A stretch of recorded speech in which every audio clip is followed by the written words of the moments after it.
आज एक गुरुत्वपूर्ण विषयटी हूँ संप्रति राज्य में जो घटनावली गुड़िक चली आम समस्ते आपण मैंने समस्ते अवगत अच्छा प्रतिदिन प्रत्येक जिले में प्रत्येक ब्लॉक रे महिला मान अत्याचार होची अत्याचार बढ़ी चली आईन श्रृंखला अति विपर्यस्त अवस्था पहुँची जाइए समस्ते आमे नुहे केवल जनसाधारण अतिष्ठ हो पड़े इथिपाई कांग्रेस दल या गुरुत्व सहित ग्रहण कर विभिन्न पदक्षेप नौ समय आउ गोटे घटनावली आपण मैंने देखुवे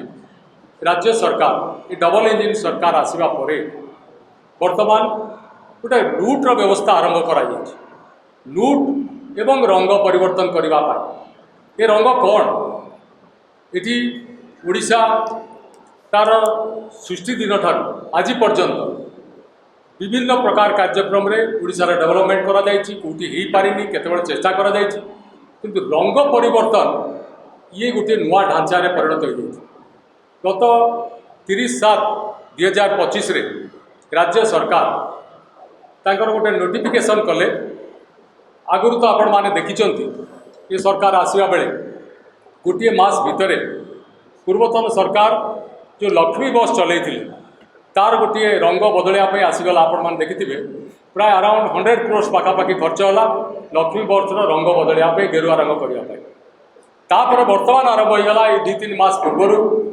108 आम्बुलांस जहाँ कि नेशनल स्वास्थ्य मिशन रे आमर कांग्रेस सरकार ताको करथिले एवं से सरकार जो दान देइथिले ताको आम्बुलांस को लोकों को सेवा पाई तार रंग से यथारीति जमती थिला किंतु ये सरकार पुणी तादे पैसा खर्च करके गेरुआ रंग करने आरंभ कर गत 30/7/2025 दिन राज्य सरकार तक गेजेट नोटिफिकेशन करदे जे जेते सरकारी कार्यालय अच्छी ओडिशा रे से पुलिस स्टेशन हो सरकारी कार्यालय हो सेक्रेटेरिएट हो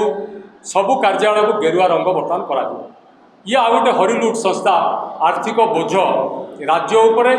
आम उपरे साधारण जनता उपरे पड़वा लगी तेणु या किपर भाव में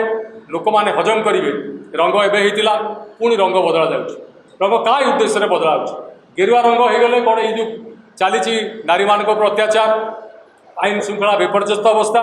ये सब चली कदापि नुह तेणु से संपर्क में आज ये सांबादिक सम्मेलन